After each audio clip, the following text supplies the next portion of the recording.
Hey everyone, today is Chapter 4 of Awoken. Now that we're all here, I'd like to start. For those of you who don't know, today marks the day of the third anniversary of the uprising. Yes, the one where Scootaloo, her voice cracked on saying that name, rallied the rest of the degenerate flight school failures and fought back against our authority. She moved over to the wall and clicked a button. The large screen at the head of the table flickered to life. I recovered the video feed from our floor's cameras that day, and I'd like you all to watch it. Let's see if you can figure out where we went wrong. The lights dimmed, and my attention was drawn to the screen. As the footage began to roll, I felt a twang of something deep down in my heart as the events of that day unfolded again. In front of me, I began to shiver. What was going on? My stomach clenched, and I felt as though I was about to throw up. Rather suddenly, I recalled something an old friend of mine had told me once. He had been one of the two I had in those early stages of my life, working in the Rainbow Factory. He was a pony of few words, so when he spoke, it was because he was telling you something very important. He talked to me the day after I murdered that filly. He had told that in the end, things caught up to you, and that all crimes you've committed over your life eventually come back to bite you in the tail. At the time, I only raged at him. Now, however, 3.5 years later, I finally registered his words. Was that what was happening to me? Were my past atrocities, those dark monsters locked away in my subconsciousness, beginning to come back to ruin me? I wished dearly that this was not the case.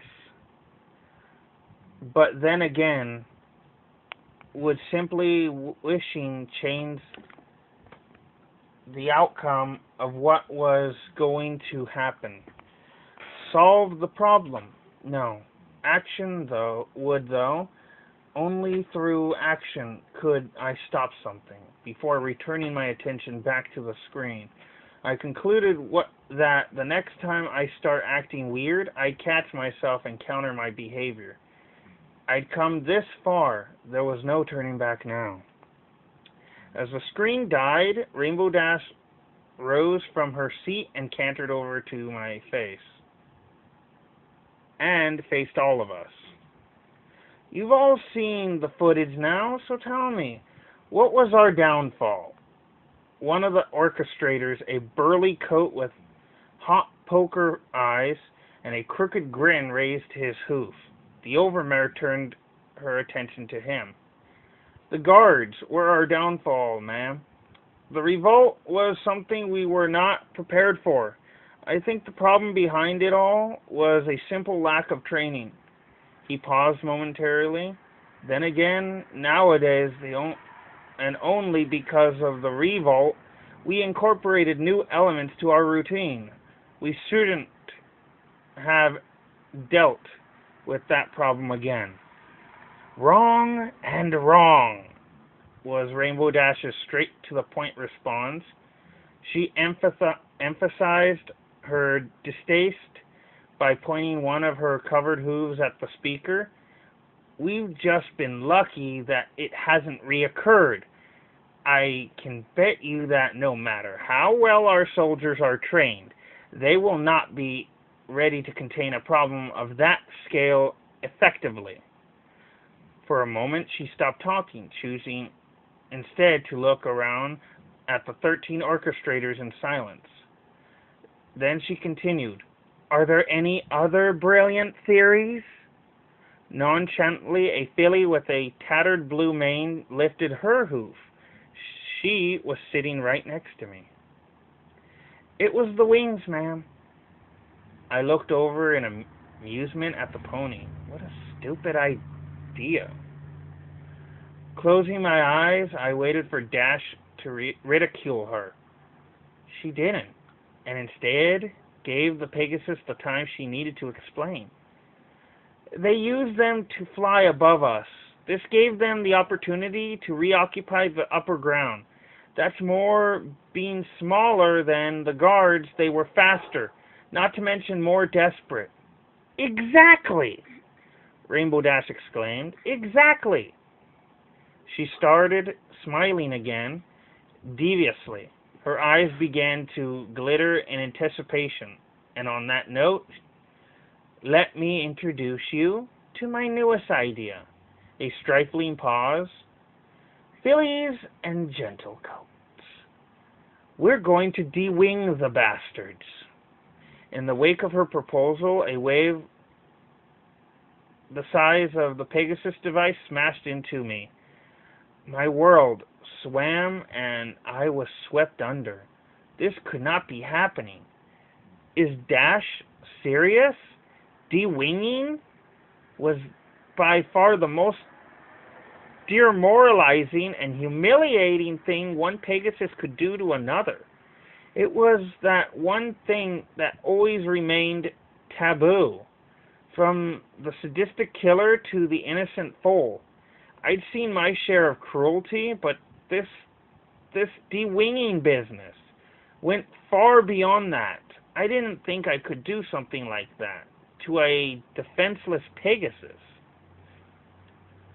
You, she looked at me, you've been given the honor of overlooking the operations. The words jolted me out of my thoughts and into reality. Even worse than I could ever create it in my mind. Me? I said, sounding like an idiot. No, the one behind you, she replied sarcastically. Well, I started to say, I was more than apprehensive. Well, she repeated. Her wings flared in annoyance. Do you mean to say that you have no desire to run the program? I caught myself. Of course I do. Dash, I was just wondering where I'd be located is all. Her wings fell to rest idly again and sighed in relief. As I suspected, I've always known that you'd be the colt for the job. I think you'll do excellently. You should start next week when the new shipment arrives. Thank you. I nodded and got up. I knew that I'd start screaming in hysteria or something if I stayed in the room much longer. I have some things to tend to. Gentle coats? Fillies? I nodded at the other orchestrators. I'll see you on the floor. As soon as the door slid closed behind me, I fell. My breathing was choppy and my heart twitched sickeningly. Willing myself to get up, I stumbled down the hall and out onto the balcony. When I arrived, I collapsed, exhausted and only a half notion of getting back up. Lying with one hoof dangling over the edge, I looked down at the world. We were drifting over Ponyville. Far below, like colorful ants, ponies milled about, bartering, interacting, playing in the fields, all oblivious to the fact that Equestria's largest slaughterhouse was floating right above their heads. I felt a twang of something I hadn't felt in a long time. Sadness. I tried desperately to remember my life before the Rainbow Factory, but came up blank. I realized with a start that I'd forgotten what it felt like to live in a normal society. I began to cry deep, heaving convulsion that threatened to rip my lungs out and tear my heart in half. For minutes, or maybe hours, I had no way to keep track. I sobbed, crying till I had no tears left to shed. Only when I had drained myself dry did I take a deep breath and, using the railing as a crutch, got up. Hoof steps behind me, and I turned to see Rainbow Dash arriving out from the hall. Paying little heed to me, the mare walked right up next to the railing and gazed at the horizon. A moment of unease went by. Life is a simple game, she said, looking out over the balcony, and we have become the game masters. I said nothing, and she continued. We've set up a world inside the bigger one and controlled every single thing that went on. We've became gods. She stopped and looked at me. I am a god, and those worthless souls down there. And up here are my pawns. She smiled and turned away from me. We've played them well. They live their lives oblivious to what goes up here, what goes on up here. I nodded in empty agreement. We've done a good job, I replied. You've done a good job, soldier. The subject of the conversation had just switched. Look at how you are now, and then compare yourself to how you used to be. A simple mortal, living life controlled by fear and instinct, living in the shadow of those that were above you. I've seen you rise up the ranks in the factory. I remember clearly the first day you arrived here, do you? Yes, it was 4.5 years ago. Your memory is good. A pause. Now think of this. Dash turned to stare at me for a final time. Her eyes became cruel. It took you 4.5 years to make it here. But it'll only take a second to knock you back down. I began to bite my tongue. I'm watching you, soldier. You've performed the trials and earned your place here in the upper ring of power. However, that doesn't mean that you've slipped under the radar. My tooth punctured my tongue, and I swallowed blood. Are we clear? I nodded and began to back away, slowly making it to the door. The heartless purple gaze followed my every move, pushed by desire to change the way my stream will flow. Now I have awoken and taking back control. For my plan to go through successfully, I had to kill just one more innocent soul. It had to be a week, and the new shipment of Spectra donors had arrived on the time. One from the group had been pulled away to my new office for a demonstration. The title that was emblazoned above my door stated that I was the official dewinger. 3 hooves away, the small desk cam filmed my every move, taking the footage and projecting it up on the big screen that had been mounted on an unused leads of the Pegasus device. I could tell that I was being glared at hatefully by a few hundred sets of eyes on the factory floor. Yet in all of that, the one pair that mattered was the Overmares. I knew deep down that I could perform the task of dismembering a Pegasus once in front of the whole factory. Her suspicions of my loyalty would be abdicated. The Pegasus beneath me was on the operation table. She was struggling against her bindings, trying in vain to get away, to break free from her restraint and escape. They held firm. Mounting the table, I grabbed at the hoof-fitted saw blade and slipped it on. It fit comfortably.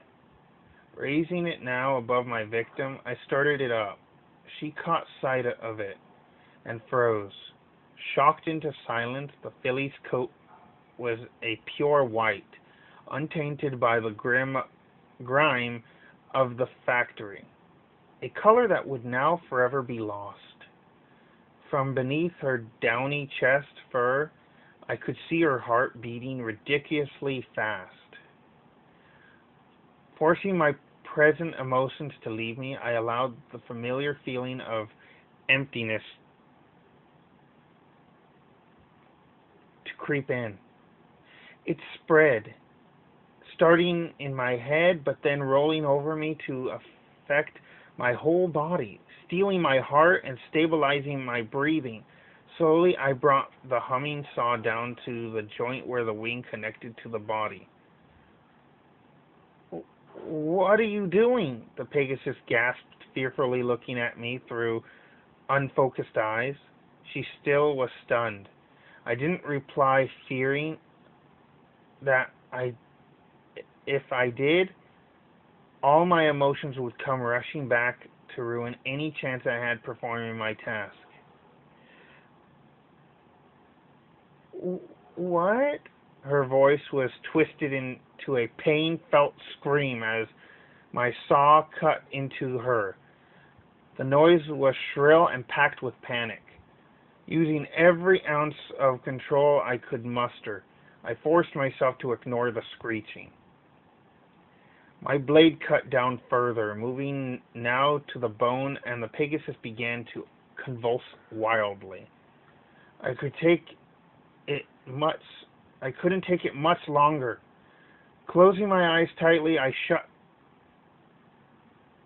one push hard down on the saw, ripping through the bone and then striking the metal table beneath in a flurry of sparks. Silence. Blissful silence. Confronted by an overload of pain, the white filly had passed out. If I was lucky, the poor soul would be unconscious until the operation ended. I was not so lucky. "Please," the innocent voice came to me as I brought the saw to her other joint. "Please don't. It hurts. Please." She began to cry, and I felt my facade crumble. Emotion swept back into me in a momentarily torrential strike. The world tilted. If it weren't for the fact that I was leaning over a table, I would have most definitely fallen into the blood-sickening floor of the operation room. My will had failed me completely, leaving me a mere shell of my former self, cold and distraught. Yet still, I could not give up. I had to finish what I was here to do. I reminded myself about the lives of hundreds, maybe even thousands, that I could have saved. In battle, sacrifices had to be made. Clenching my jaw till it hurt, I pushed the saw down, cutting into the second wing joint. Thrown far beyond hysteria, the little Pegasus could only groan in misery as she lost her second wing. With the operation finally done, I disposed of the wings in a nearby incinerator. Then, using the rapidly degrading demonstration flowing through my body like an adrenaline rush, I brought the burning hot cauterized poker down on the two gaping incisions. A brief sizzle of the burning flesh and the blood flowing from the wound stopped. Making quick work of the bandaging, I flipped the blood-mattered filly over the wrapped her up, laying down numerous layers of gauze around her chest and wing stubs. With my task done, I injected the needle into her and she fell unconscious. The red light on the desk camera flickered off. I'd done it. Falling to my knees, I threw up. Never again would I kill an innocent. Rising, I trudged over to the nearby wall and turned the water on. In moments, the high-pressure jets had washed away everything, leaving behind two de-winged Pegasus wings. This evening, I put the rest of my plan in motion. We were getting out of here. Now that everything is done and everything I've known have been thrown away, and with time I've come to find that this isn't my home. It was night after the operation, and the majority of the Rainbow Factory had been shut down for the evening. As I dropped towards the basement floor in the elevator, I couldn't help to feel good. The events that occurred today could not have gone any better. Ding! I went through the doors that opened and began to walking along the hallway that led to the main chamber. At the far end of the corridor, alert and on sentry, a suited guard prevented any notion of entrance or exit. Approaching in a manner where I would be heard, I cantered towards him, calling out as I got closer. "Soldier, move aside. I'd like to get through." In response, he turned to me, cringing visibly as I walked up to him. "Yes, sir," he replied, getting up and leaping out of my way. I could tell he was rather confused as to why I was up at this time. But I also knew that a lowly guard would never question an orchestrator's actions. As I nodded in affirmation and briskly marched past him, in my wake I heard the suited guard sigh a breath of relief. Arriving now at the door to my office, I continued down the hall. Its sole purpose in the factory was to end at the holding chamber for the soon-to-be wingless, my victims. As I approached the glass chamber, I was met by hundreds of pairs of fearful eyes.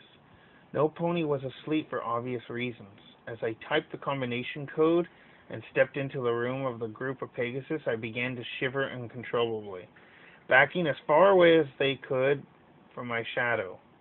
I barely hated the fact that my simple presence elicted such a response, but could I really blame them? "I'm not here to hurt you," I said, my voice echoing around the glass chamber. Silence met my words. "I'm here to help you escape." A clicking of the hooves on the stone, and a gray filly stood up. Her eyes were shimmering with conflict. A nearby pony with a silver mane, most probably a friend of hers, tried to pull her back down. The defiant Pegasus shrugged her friend's hoof away. With a disgusted shake of her head, she began to speak. "You shouldn't. And why in the name of Celestia should we trust you? You ruined Crystal. She was our friend." The look that Philly gave me was one of pure hatred. An electric murmur of agreement flittered through the assembled captives. "You shouldn't," was my response. "I'm not trustworthy. What you should do, though, is follow my common sense. Tonight I'm leaving this place for good, whether that'll be with you all or not." "But there's no exit," another Pegasus from the crowd wailed. "Correct," I replied. "There is no exit. There is, however, a balcony upstairs that is able for Pegasus that could take off from here." Stunned silence, the gray-colored filly sat down. "To get to this balcony, you need to know the passcode." "I have the passcode. Here." I pointed a hoof on my head. "Now who's going to take a leap of faith and come with me?" No pony moved. They weren't going anywhere. What a stupid idea this all was. "Very well," I whispered with no will. "I will." That same Pegasus stood up with a twang of excitement. "I will." Her friend had agreed and rose to stand as well. "I will, I will, I will." The whole crowd began to rise till every single pony was on all fours, and I felt something flutter in my chest. The emotion was alien. yet at the same time so natural. I was feeling happy. I realized with a start I was feeling generally happy.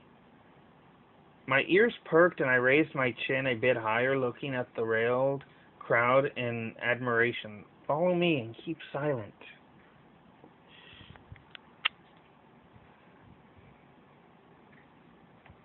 I swung open the door to the containment chamber.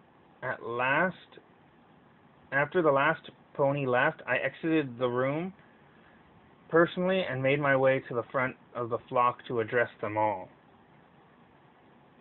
Once we enter the factory, the alarm will most definitely sound. Do not panic.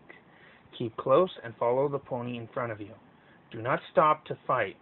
A second of delay could lead you all to being slaughtered. The only advantage you have over them is your speed and desperation.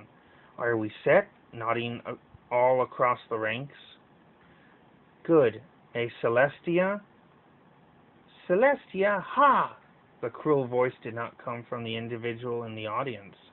Turning around, I saw Rainbow Dash with a mere 20 hooves down the hall, blocking our exit. After all of this, you call on Celestia to help you?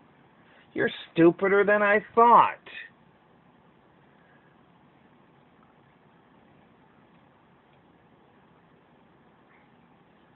Celestia hates you. You've killed and maimed those that worshipped her for years now. Celestia is dead, soldier, forcing down a wave of fear that made myself walk up to the cyan overmare. Ah, not one step closer. The tone of her voice made me hesitate. What are you playing at, Dash? I growled. And that is the end of Chapter 4.